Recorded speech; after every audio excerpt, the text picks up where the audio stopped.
Olá, igreja, tudo bem com vocês? Que alegria, gente, poder estar aqui, poder estar trazendo essa palavra para vocês.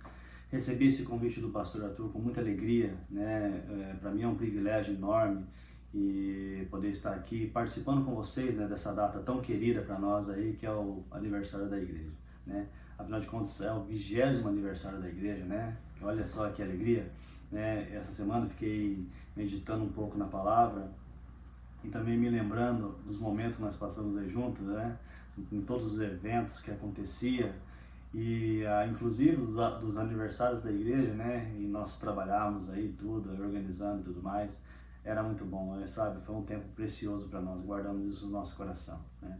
E quando o pastor me convidou para poder estar trazendo essa palavra para vocês, eu fiquei muito feliz, né? Me senti realmente lisonjeado com isso, sabe? Poder participar desse momento com vocês, poder estar junto com vocês, é uma festa, né? É uma alegria e eu fiquei realmente assim com o coração muito alegre, tá? Então, para mim é um prazer, tá, poder estar falando com vocês aqui, tá certo?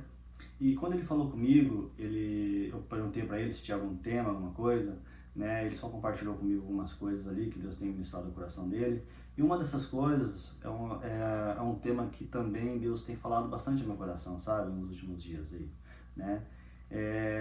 Deus tem falado com o meu coração acerca de perseverança, né?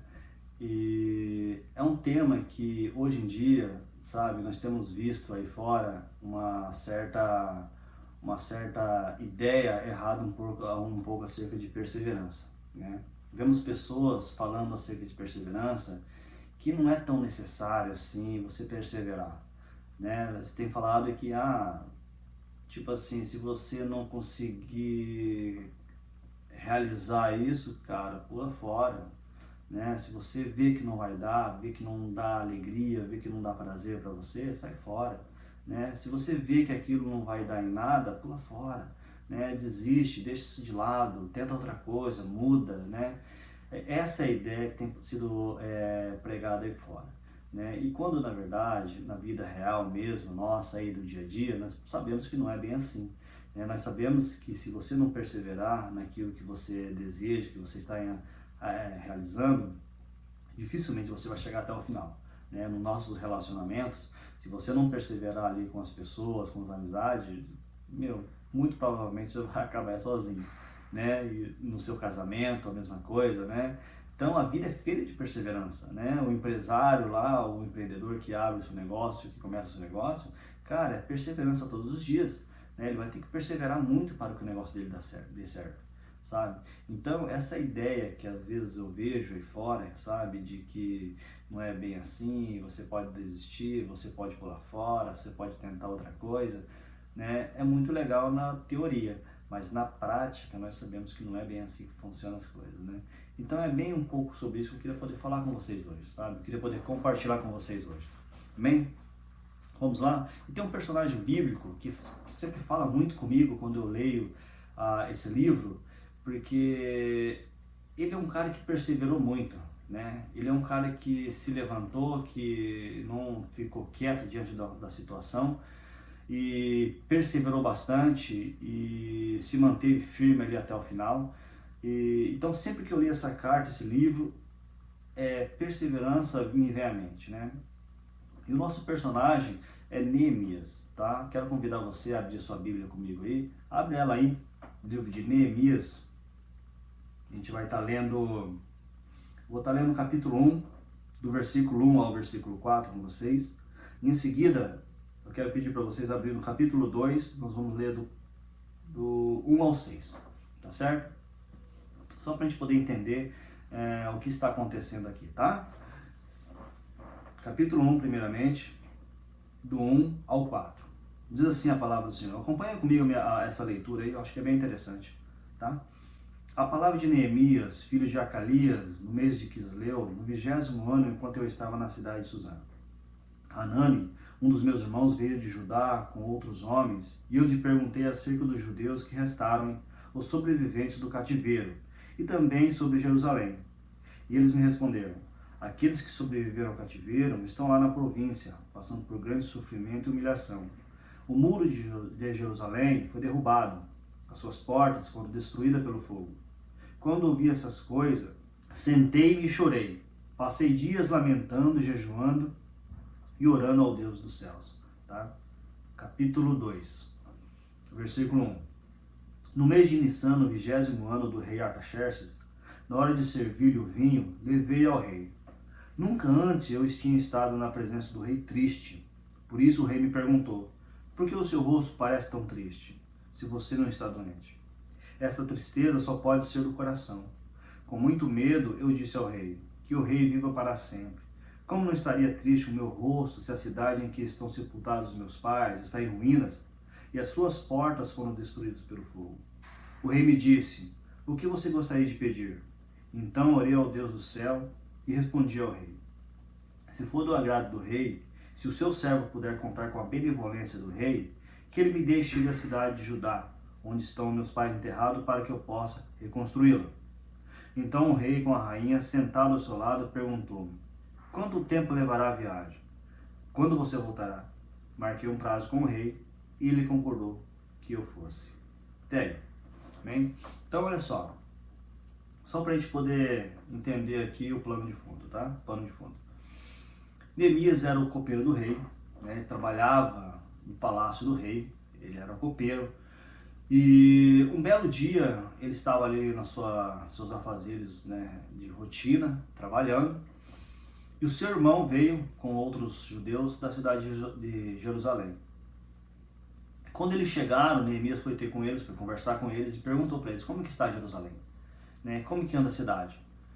Aí a notícia que o seu irmão passa para ele é uma notícia que não agradou muito a Neemias. Ele se entristeceu com aquilo. Seu coração ficou pesado com aquela situação, né?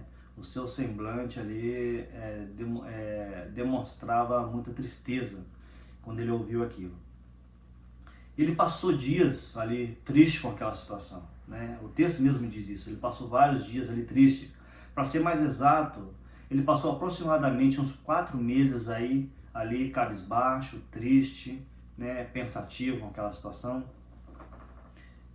Só nessa passagem já me fala um pouco mais sobre perseverança, né? Porque Neemias recebe uma palavra dessa, uma palavra que realmente de tristeza, né? De um local que está passando por uma situação muito difícil, e ele passa 4 meses ali triste, né? E às vezes nós estamos em situações hoje onde as pessoas não conseguem segurar as suas emoções ali por 2 semanas sequer, né? Seja ela tristeza ou alegria, né? Nós oscilamos muito hoje, né? É uma explosão tanto de situações e emoções boas quanto ruins, né? Então, até nisso a gente vê aqui a perseverança de Neemias, né? Quanto ele perseverou, até mesmo na sua tristeza, né? Na sua amargura por ver o seu povo sofrendo e a cidade ainda destruída, né? Já fazia algum tempo aqui já que a cidade, que os judeus haviam recebido autorização para voltar para a sua cidade, né? E ainda assim a cidade estava destruída, o povo não conseguia se erguer, os muros estavam todos derrubados, né? Então estava um caos total. Ainda assim o povo estava padecendo. Tá? Então aquilo incomodou o coração de Neemias de tal forma que ele não conseguiu ficar calado, que ele não conseguiu ficar quieto, né? E interessante porque um belo dia ele está servindo o rei ali, e o rei pergunta para ele assim: Neemias, por que o seu rosto, o seu semblante está triste? Você não está doente? O que está acontecendo? Outra coisa que é interessante, porque não era comum um rei olhar para o seu serviçal e se interessar pela vida dele, né? O rei estava ali para ser atendido, ele não estava ali para procurar saber da vida do seu serviçal. Isso aqui também é outra parte que me chama muita atenção, porque alguns estudiosos vão dizer assim que talvez isso aconteceu na verdade, porque esse rei aqui, Artaxerxes, ele era filho de Xerxes I, né? Que nós vamos conhecer ele como Assuero, que foi casado com uma mulher judia, e o nome dessa judia era Esther. Então alguns vão dizer, alguns historiadores vão apontar aqui, que talvez esse rei era filho de Esther, filho da rainha Esther. Né? Não é certeza, né? Ninguém pode afirmar isso, mas eles deixam essa possibilidade aberta também. Né? E talvez por isso que ele tratou ali Neemias ali, talvez com um pouco mais de de cuidado, de zelo e tudo mais, né? Então ele pergunta isso para Neemias e o texto vai dizer assim que Neemias ficou com medo. Ele teve medo naquela hora. Por quê? Porque ele teria que responder ao rei. Ele teria que responder ao rei assim que a presença do rei por si só para Neemias não satisfazia, né? O fato de ele estar servindo ao rei para Neemias não estava importando muito naquele momento, que ele ficou sabendo que o povo dele estava sofrendo. Tá? Levando em consideração que o rei naquela época, né, principalmente os reis persas, eles eram muito soberanos, vamos dizer assim, né? Eles se achavam, né, os maiorais, né? Eles se auto-intitulavam rei dos reis. Olha só, né? Eles se achavam praticamente um deus encarnado ali. Então a pessoa que servia o rei, que estava na presença do rei servindo ele, né, ela praticamente ela devia se sentir feliz por aquele privilégio, porque ela estava servindo ao rei, né, ela estava trabalhando com o rei, ela estava se relacionando ali com o rei. Então, isso por si só já deveria ser motivo de muita satisfação para aquela pessoa, né? Mas Neemias teria que olhar para o rei agora e dizer assim: rei, me desculpe, mas estar aqui na sua presença, servir ao rei, isso por si só não me alegra, né? Isso não me deixa feliz. Imagina só, por isso que o texto diz que ele temeu, mas mesmo assim ele olhou para o rei e disse: ó rei, como que eu vou estar feliz se o meu povo lá está padecendo? Como que eu vou estar feliz se o meu povo lá está morrendo, né? A cidade está totalmente destruída. Como que eu vou estar feliz? Como que eu vou estar alegre dessa forma, né? E o rei olha para Neemias e fala assim: tudo bem, Neemias, o que você deseja? Olha só, um rei olhando para o seu serviçal e perguntando o que você deseja. E Neemias foi ousado ali, pediu para ele, falou assim: olha, rei, se for do seu agrado, que o rei possa me liberar para que eu possa voltar lá e reconstruir os muros, né, e edificar a cidade dos meus pais. Então o rei pede para ele um prazo, tudo bem, quanto tempo vai durar essa viagem? Quando você vai estar de volta? E Neemias dá um prazo para o rei ali. Eu acho interessante que Neemias ainda vai sendo mais ousado ainda, né? Ele pede cartas ao rei. Fala assim: ó rei, me dê cartas para que eu possa ir, livre caminho, né? Também me dê cartas para que eu possa ir até a floresta particular do rei e tirar de lá, extrair de lá madeira para poder reconstruir os muros e os portões da cidade, né? E o rei atende o pedido de Neemias, né? E essas cartas eram muito importantes nessa época, né? Porque nessas cartas aqui era praticamente uma autorização ou então uma ordenança que o rei estava dando a uma pessoa. Agora, a partir daquele momento, Neemias não estava indo por conta própria. Ele estava indo em uma missão oficial, né? Ele estava sendo enviado pelo rei. Então, quando ele passasse por um povoado, por algum local, e alguém perguntasse para ele ali, provavelmente Neemias estaria numa comitiva muito grande, né, de pessoas e tal, e suprimentos e materiais para reconstrução, e as pessoas poderiam olhar para ele e falar assim: onde você está indo com tudo isso? Né? E quando Neemias abrisse a carta e mostrasse ali, e ali estivesse o selo real, né, que era aquele anel do rei, né, timbrado ali, as pessoas sairiam da frente imediatamente. Falaram assim: olha, deixa ele passar, ele está em missão oficial, ele é um enviado do rei. Talvez quando ele estivesse passando ali pelas patrulhas de soldados ali que ficavam ao redor da cidade ali, e eles perguntariam para ele: onde você está indo com isso tudo? E ele mostrasse aquela carta real lá com aquele selo real, os soldados imediatamente teriam que sair da frente. Olha, deixa ele passar, que ele é um enviado do rei, ele está em uma missão oficial. Né? Olha só o grau de importância que Neemias conseguiu, né, através da sua ousadia. Tá? Então Neemias vai para aquele local e chega naquele local e ele encontra muito trabalho a fazer. Né? E aqui eu começo a fazer algumas aplicações da nossa vida, em 3 áreas principalmente. Né? Eu acho que tem algumas áreas da nossa vida que nós precisamos compreender um pouco mais sobre perseverança. E a primeira que eu vejo aqui é sobre vida. Olha só o que Neemias está falando aqui, no capítulo 1, versículo 3 de Neemias. E eles responderam: aqueles que sobreviveram ao cativeiro estão lá na província, passando por grande sofrimento e humilhação. Esse eu acho que foi o gatilho inicial ali que gerou dentro de Neemias, sabe? A motivação para ele poder se levantar e fazer algo pelos seus irmãos. Quando ele ouviu isso, ele ouviu que o seu povo, a sua gente, né, os seus ancestrais, onde os seus ancestrais estão enterrados, estão padecendo, sabe? A cidade está em ruínas. Aquilo mexeu com o coração de Neemias, né? Então, a primeira coisa que eu vejo aqui é uma perseverança pela vida, né? o quanto nós devemos perseverar pela vida. Gente, a vida é muito boa, a vida é muito linda, sabe? É um presente de Deus para nós, né?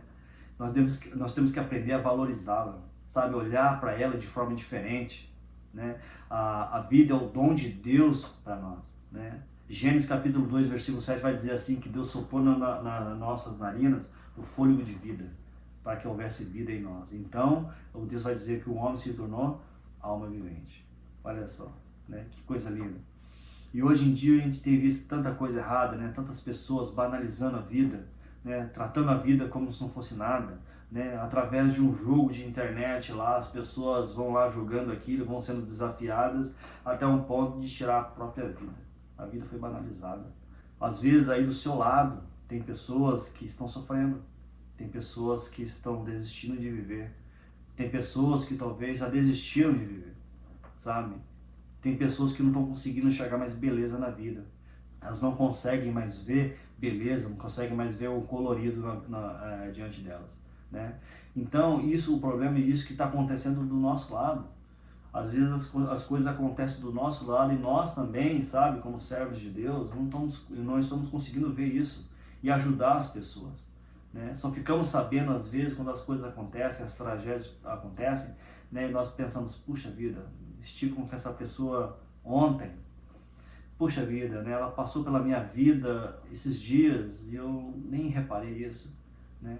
Então, sabe, queridos, que Deus possa abrir os nossos olhos para nós podermos enxergar esse tipo de situação e ajudar pessoas, estender a mão para essas pessoas, sabe? Que nós possamos perseverar pela vida. Ela é muito importante, cara. Ela é muito linda, né? Ela é muito bela, sabe? Aqui eu tenho falado para o pessoal aqui que nós precisamos de olhos de poeta, sabe? Para poder enxergar a beleza das coisas. Que nós não estamos enxergando a beleza das coisas, né? Eu acho muito bonito quando nós vamos lá e ler os Salmos, né? Davi compondo aquilo, né? Às vezes momentos de angústia, momentos de tristeza, mas ele transforma aquilo em versos tão bonitos, né? Se tornou canções para o povo de Israel, o povo de Judá, né? Asaf, a mesma coisa, né? Então, nós precisamos de olhos de poeta. A mesma forma, a mesma perspectiva que essas pessoas tinham de vida, nós precisamos ter da vida, sabe? Enxergar a vida com beleza. Existe beleza. Se nós estamos enxergando apenas essa nuvem, sabe, acinzentada, nós precisamos, sabe, tirar isso da nossa frente. Precisamos enxergar a beleza nas coisas. Precisamos pedir ao Senhor, Senhor, eu não estou conseguindo ver, Deus. Eu não estou conseguindo enxergar isso, Pai. Abre os meus olhos para que eu possa ver, Deus. Abre os meus olhos para que eu possa ver beleza nas coisas, Deus, né? Às vezes nós estamos apenas aceitando que essa paisagem tão entristecida fique diante de nós e nós não conseguimos reagir, né? Mas mesmo assim, sabe, quando isso vier sobre a nossa vida, quando as coisas parecerem tudo muito turvas diante de nós não conseguimos enxergar, ore a Deus, peça a Deus, sabe, para que Deus possa te colocar você, sabe, numa perspectiva diferente, né? Para que a gente possa mudar o ângulo da nossa visão. Se você já viu o artista, eu acho interessante porque ele não tem o mesmo campo de visão que o nosso, eu penso, sabe? Porque às vezes você pega o quadro de um artista e vai lá ver a pintura que ele fez, nossa, que coisa linda, cara. Você olha aquilo assim, nossa, é muito bonito isso. Daí você pergunta para ele, onde foi que você pintou isso? Onde você encontrou essa paisagem? E ele vai falar assim para você, não, é aqui, ó, né? Na rua de casa, aqui, na janela do meu quarto. Daí você fala assim, nossa, mas como que é possível, né? Nunca vi isso, né? E o que conta, na verdade, são os olhos, né? A sua perspectiva, sabe? Que possamos olhar de uma perspectiva diferente, que possamos ver, sabe? De uma forma, de um ângulo melhor. Amém? Outro ponto que eu vejo, sabe, de muita importância para nós, que nós devemos dar uma atenção também, é o nosso relacionamento, né? Neemias, ele perseverou muito pelos seus relacionamentos, tá? Neemias capítulo 8, versículo 1 ao versículo 2 diz assim, ó: todo o povo juntou-se como se fosse um só homem na praça, em frente à porta das águas. Pediram ao escriba Esdras que trouxesse o livro da lei de Moisés, que o Senhor dera a Israel. Assim, no primeiro dia do 7º mês, o sacerdote Esdras trouxe o livro a lei diante da Assembleia, que era constituída de homens e mulheres e todos que podiam entender. Tá? Olha só o que o texto está dizendo aqui. Olha só o que Neemias está vendo aqui. Essa carta, esse livro foi escrito pelo próprio Neemias. Né? Neemias agora está diante do povo, aquela multidão de gente reunida ali, né? E ele, talvez ali pela cabeça dele passe assim: poxa, eu consegui, né? Reunir o povo, reunir Israel, reunir o povo de Judá. Estão aqui, estavam todos dispersos, né? Cada um espalhado por um canto ali. E naquele momento estavam todos ali em Jerusalém, com os muros erguidos, protegidos, e todos eles estavam ali como um só homem. Aquela multidão toda. Sabe o que isso fala comigo, queridos? Fala sobre união. Fala que nós precisamos ser mais unidos. Fala que nossos relacionamentos precisam gerar união em nós. Né? Jesus diz assim que o mundo só vai reconhecer que Ele é o Filho de Deus, que o Pai o enviou, quando nós formos um. Precisamos, sabe, perseverar no nosso relacionamento. E é muito importante isso. Né? O nosso relacionamento é a base de tudo. Tá? O Evangelho ele vai trazer, na verdade, o Evangelho não, mas toda a Bíblia, sabe, ela vai trazer como um dos pontos centrais dela o relacionamento. Né? Ela fala de um relacionamento com Deus que é demonstrado através do meu relacionamento com o meu irmão. Tá? Porque se o meu relacionamento com o meu irmão não acontece, sabe, eu não posso dizer que eu tenho um relacionamento com Deus ou que eu amo a Deus. A Bíblia vai dizer que eu sou mentiroso se eu fizer isso. Tá? Olha só o que João ele diz na sua carta. Tá? 1 João capítulo 4, ele diz assim, lá no finalzinho do capítulo 4, ele diz assim, no versículo 20: se alguém afirmar, eu amo a Deus, mas odiar o seu irmão, é mentiroso. Pois quem não ama seu irmão, a quem vê, como pode amar a Deus a quem não vê? Sabe?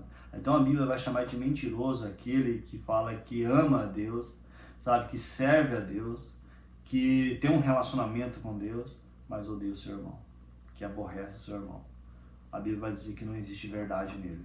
Sabe, ainda no mesmo livro, lá no capítulo 1, 1 João capítulo 1, versículo 6, ele diz assim, ó: se afirmarmos que temos comunhão com Ele, mas andamos nas trevas, mentimos e não praticamos a verdade. Se, porém, andamos na luz como Ele está na luz, temos comunhão uns com os outros. E o sangue de seu Filho Jesus nos purifica de todo pecado. Vocês entenderam isso aqui? Vocês entenderam? Olha só, o texto não está dizendo, talvez para nós, se nós fôssemos escrever isso aqui, faria muito mais sentido, talvez eu escrever assim, ó: se afirmarmos que temos comunhão com Ele, mas andamos nas trevas, mentimos, não praticamos a verdade. Se, porém, andamos na luz como Ele está na luz, temos comunhão com Ele. Talvez para mim faria muito mais sentido se estivesse escrito assim: temos comunhão com Ele. Mas na verdade o que o texto está dizendo aqui não é isso. O texto está dizendo: se porém andarmos na luz como Ele está na luz, temos comunhão uns com os outros. Né? Então a base do nosso relacionamento com Deus é o meu relacionamento com o meu irmão. Sabe? Então eu só vou poder dizer que eu amo realmente a Deus, só vou poder dizer que eu tenho um relacionamento com Ele no dia que eu me relacionar bem com os meus irmãos. Né? Isso é fácil? Não é, querido. Não é fácil, sabe? É exatamente por isso que Deus deixou isso, essa demonstração, sabe, de um amor verdadeiro para com Ele. Porque não é fácil, né? Não é fácil você se relacionar. É muito difícil, sabe? As pessoas são diferentes umas das outras, né?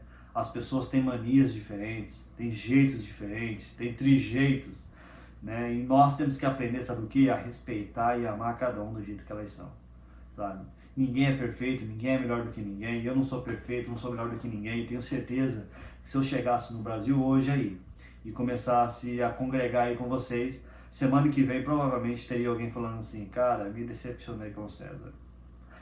Ele não é tudo isso que eu achava que ele era, sabe? Eu perdi a graça com ele, sabe? Com certeza isso ia acontecer. Sabe por quê?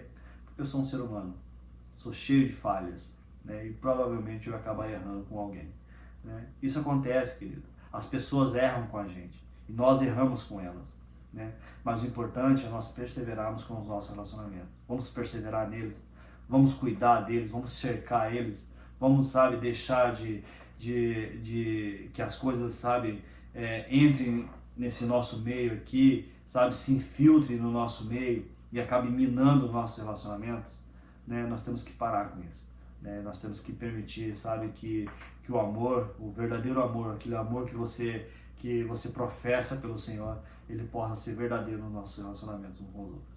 Amém? Para a gente encerrar aqui o terceiro e último ponto, tá? Que Neemias persevera muito também, é a perseverança pelo seu ministério, tá? Neemias 6, do 1 ao 3 diz assim, ó: Quando Sanbalate, Tobias, Gésem, o árabe, e o restante dos inimigos souberam que eu havia reconstruído os muros e que não havia ficado nenhuma uma brecha, embora até então ainda não tivesse colocado as portas nos seus lugares, Sanbalate, Gésem mandaram-me a seguinte mensagem: Venha, vamos nos encontrar nos povoados na planície de Ono. Eles, contudo, estavam tramando fazer-me mal.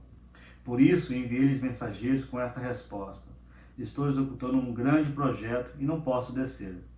Por que parar a obra e ir conversar com vocês? Então, outro ponto, e já fechando aqui com vocês, merece a nossa perseverança, é a questão do nosso ministério.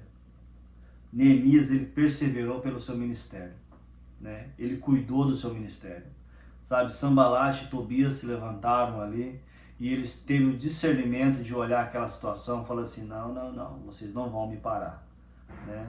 Sanbalate e Tobias se levantaram ali com aquela ousadia, né? Falaram assim: vamos parar um enviado do rei, um homem que está tentando levantar aí os muros. E Neemias, astuto, esperto, foi lá e falou assim: de jeito nenhum, né? Eu sei o que vocês estão tramando me fazer mal, vocês estão tramando parar essa missão, ela não vai parar. Tá? Então, sabe, que você possa estar cuidando do seu ministério. Eu quero incentivar você a cuidar do seu ministério. Cuide dele, cuide do seu ministério, cerque ele também, sabe? Invista no seu ministério, né? Não deixe nenhum Sanbalate, Tobias se levantar e dizer: não é, você não vai conseguir fazer, deixa isso de lado, né? Não é sempre assim mesmo, né? Às vezes Sanbalate e Tobias são pessoas que se levantam na nossa vida exatamente com essas palavras, né? Dizendo que a gente, isso geralmente acontece mesmo, sabe? Se eu fosse você, eu deixava isso quieto. Não faça mais isso não, né? Nós temos que aprender a ter discernimento, sabe? Quando as pessoas falarem isso para nós, tentarem parar o nosso ministério, tentarem parar a nossa missão, nós possamos olhar para ela e falar assim: desculpa, mas eu não vou descer até aí não, né? Eu sei o que você quer parar o ministério, eu não vou parar. Sabe? Às vezes Sanbalate e Tobias são situações da nossa vida, são épocas da nossa vida, né? Que nós passamos ali e às vezes nós queremos desistir de tudo. Queremos, sabe, jogar a toalha, queremos parar com tudo. Não dá mais, cansei, não dá, né? São Sanbalate e Tobias na nossa vida se levantando para parar o nosso ministério. Sabe? Cuide do seu ministério, querido. Sabe? Invista nele. Sabe? Acredite nele. Deus te deu nas suas mãos para você realizar. Faça, sabe? Entregue aquilo que você puder entregar de melhor a Deus. Que seu ministério possa ser próspero, possa ser algo bonito, possa ser florido, possa ser lindo, possa ser algo que abençoe vidas, em nome de Jesus. Tá bom? Que Deus abençoe a vida de vocês. Essa é a palavra que eu queria deixar com vocês. Queria que ela pudesse, de alguma forma, sabe, abençoar a vida de vocês aí. Essa tem sido a minha oração em cima dela. Que ela possa encontrar lugar, sabe, de aplicação na vida de cada um de vocês, que possamos viver realmente isso aqui, sabe, uma persistência, uma insistência pela vida, uma perseverança pelos nossos relacionamentos e uma perseverança pelo nosso ministério, sabe, foi algo de Deus para nós, sabe, então temos que cuidar disso, amém? Muito obrigado, gente, pelo privilégio de estar aqui com vocês, para mim foi uma alegria imensa, tá, muito obrigado, pastores, por esse privilégio, por essa oportunidade. Tá? Eu estou muito feliz, me sinto parte dessa comemoração também, tá? Um feliz aniversário mais uma vez para vocês aí. Fiquem com Deus, Deus abençoe, tá? André vai querer dar um tchauzinho para vocês aí, tá bom? Tchau, gente. Oi, pastores. Oi, igreja. Deus abençoe vocês. Estamos com muitas saudades mesmo de todos.